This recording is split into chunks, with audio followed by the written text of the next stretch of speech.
سلامونه ملګرو، په دې هیله چې ښه یاستئ. د پروګرامینګ فنډامنټلز درېیمه ویډیو ده. په دې ویډیو کې به موږ ټفل زده کوو. راځو ټفل څه شی دی؟ صحیح ده.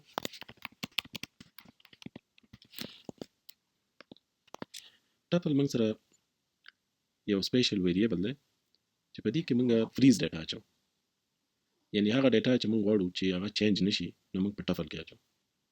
نو لومړی دلته راځو او په دې ځای کې یو فایل جوړو او هغې ته نوم ورکوو ټفل.js. نو زه دلته راځم او ورته لیکم، اول به ډیفینیشن ولیکو چې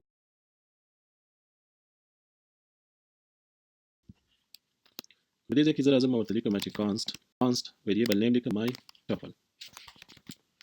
دا variable name ما ولیکه، او د دې نه وروسته زه راځم او ورته لیکم چې object dot freeze. تاسې باید یو شي ته متوجه اوسئ چې ټفل چې دی دا موږ سره by default په جاوا سکرپټ کې موجود نه دی. نو موږ چې غواړو دا سیمولیټ کو او ټفل په جاوا سکرپټ کې استفاده کو، نو موږ به د فریز فنکشن څخه استفاده کوو او دې ته به موږ ویلیوز ورپاس کوو. فار ایگزامپل زه دلته لیکم لس شل دېرش. نو دا موږ سره یو ټفل جوړ شو. که زه دلته راشم دا کنسول کوم او په دې ځای کې زه ورته ولیکم چې ټفل فروزن ارے. صحیح شو.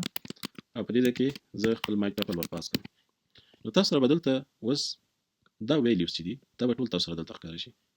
نوډ ټفل ډاټ جی اس. نو چې دا انټر کوم نو تاسو دلته ښکاري چې ټفل فروزن ارے تاسو ته وښوده چې لس شل دېرش. یعنی فروزن مطلب دا دی چې موږ دلته دا ویلیو نشو چینج کولی.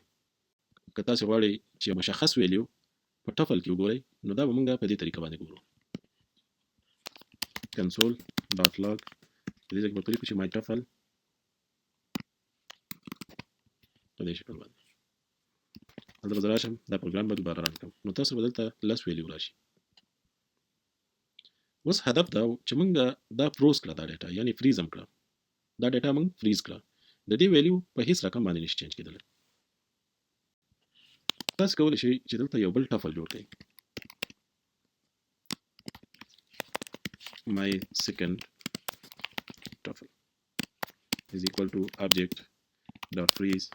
په دې ځای کې مختلف قسمه ډاټا دا ورپاس کړئ خپل ټفل ته. فار ایگزامپل زه سټرینګ ورته ورپاس کوم او دې ځای کې ورته لیکم چې احمد. په دې ځای کې چې زه ویلیو ورپاس کوم انټیجر ویلیو او د دې نه وروسته زه یو بولین ویلیو ورپاس کوم. اوس راځو دا کنسول کوو او کنسول ډاټ لاګ کې ورته زه لیکم چې my second tuple او په دې ځای کې زه انډیکس ورته ښیم. فار ایگزامپل 0. نو اوس د دې ریزلټ به موږ سره څه شي؟ راځو په ګډه ګورو. نوډ ټفل ډاټ جی اس. نو تاسو سره ښکاري چې دلته موږ سره احمد راغی. صحیح ده. که تاسو دلته راشئ ورته وایئ چې ما سره انډیکس چینج کړه. صحیح ده. my second tuple او په دې ځای کې زه انډیکس یو ورکړم نو تاسو به 25 ښایي په دې ځای کې اوس. صحیح شو. نو سیم از یعنی دا موږ سره ارے ده، خو دا هغه ارے ده چې دا فریز ده موږ سره. نو بای ډیفالت جاوا سکرپټ چې دی ټفل نه لري. نو وخت کې چې دا ټفل نه لري نو موږ سیمولیټ کوو، یعنی ارے موږ سیمولیټ کوو او دا موږ ټفل ته اړو، یعنی فریز کوي. د ټفل ډیفینیشن که تاسو په پایتون کې وګورئ نو هلته تاسو لیکل شوي دي چې تاسو که یو مقدار د ویلیوز هغه په ټفل کې معرفي کوي نو هغه هیڅ کله چینجبل نه دي، البته په ټاپ لیول کې. نو موږ به دا فریز مثال څنګه چک کوو چې یاره دا ډاټا موږ سره فریز ده او دلته موږ سره دا ویلیو نه چینج کیږي. نو دلته به زه راشم my tuple او په دې ځای کې به زه د ټفل انډیکس ورته ولیکم. فار ایگزامپل 0. دې ته به زه ویلیو ورپاس کړم 50. نو ځکه دا اوس سیو کړم او دا زه دلته کمنټ کړم نو اوس به دا چک کړو چې آیا موږ سره رښتیا هم ډاټا فریز شوې ده که نه. نوډ ټفل ډاټ جی اس. نو تاسو وګورئ دلته موږ سره لس ښایي. ولې 50 روانه اخیسته؟ ځکه ټفل کې ډاټا چینج کیږي نه، دا فریز کیږي. صحیح شو. نو دا ډاټا په یو قیمت هیڅ کله هم چینجبل نه ده، البته ټاپ لیول کې. خو که تاسو دلته راشئ او په دې ځای کې په دې شکل باندې یو ټفل جوړ کړئ. const فار ایگزامپل third tuple او په دې ځای کې ورته ولیکئ چې object dot freeze.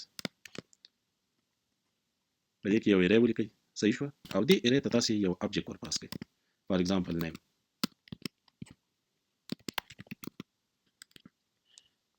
نو دا یو ټفل موږ ځان سره جوړ کړ. اوس په دې ټفل کې چې دی د نیم ویلیو چې دا چینجبل ده. نو تاسو باید په یو شی باندې فکر وکړئ او ذهن خلاص کړئ چې ټفل چې دی په ټاپ لیول کې یعنی په دې ځای کې موږ سره د دې ډیټا چینجبل نه ده، خو که چیرته په داسې شکل باندې راشي یعنی یو ابجیکټ ټایپ راشي او په هغې کې یو ویریبل موږ سره موجود دي نو دا ټفل چې دی دا به چینجبل دی ځکه دا موږ سره ټاپ لیول نه ده. نو ټاپ لیول او لو لیول تاسو وپېژنده. نو لو لیول کې چې دی موږ سره دلته ډیټا چینجبل ده او په ټاپ لیول کې چې دا ډیټا موږ سره چینجبل نه ده. فار ایگزامپل زه دلته راځم او ورته لیکم تھرډ ټفل، دلته 0 ورکوم او دلته ورته لیکم چې نیم از ایکوال ټو محمود. زه اوس دلته راځم دا کنسول کوم او دلته تھرډ ټفل ورپاس کوم. نو اوس ګورئ د احمد په ځای باندې به تاسو سره محمود راشي. دا زه سیف کوم او دې نه وروسته دا پروګرام بیا رن کوم. نو تاسو ته ښکاري چې دلته ډیټا موږ سره چینج شو. که زه دا کمنټ کم او دا زه اوس سیف کم نو تاسو سره احمد راځي.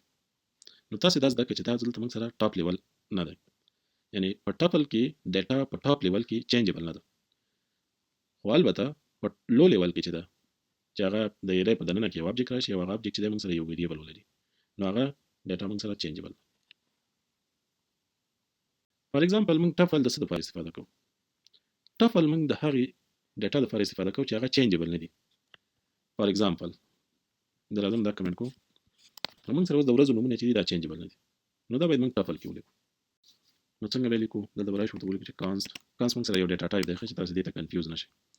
کانست موږ زیاتره د هغه ویریبل سره استفاده کوو چې هغه چینجبل نه وي. زه دلته راځم ډیس په نوم باندې یو ټفل جوړوم، په دې کې لیکم ابجیکټ ډاټ فریز او دلته چې دی د ورځو نومونه ولا پاس کوم. فار ایگزامپل سیټرډے، سنډے، منډے، ټیوزډے and Wednesday and دلته ورته لیکم چې Thursday and then Friday. نو دا نومونه ما اوس ولیکه، نو دا نومونه ما سره باید چینجبل نه وي. فار ایگزامپل دلته راځم او ورته لیکم چې ډیز، په ډیز کې زه ورته وایم چې دلته د دې 0 انډیکس په ځای باندې سیټرډے چې د دې په ځای باندې ماته یو ټیکس ولیکه، فار ایگزامپل افغانستان ولیکه. دا زه کنسول کوم ډاټ لاګ او دې ځای کې زه ډیز ښیم. صحیح ده؟ دا چې زه سیف کړم او دلته راشم دا بیا رن کړم دا خپل پروګرام نو تاسو ته دلته ښکاري چې ډیټا چینج نه شو. نو داسې یو پراپر یا فکسډ ډیټا لپاره موږ ټفل یوز کوو په جاوا سکرپټ کې، په پایتان کې، په نورو لینګویجونو کې. نو ټفل تاسو وپېژنده. دا د نن ورځې درس و. تر بل درسه د خدای په امان.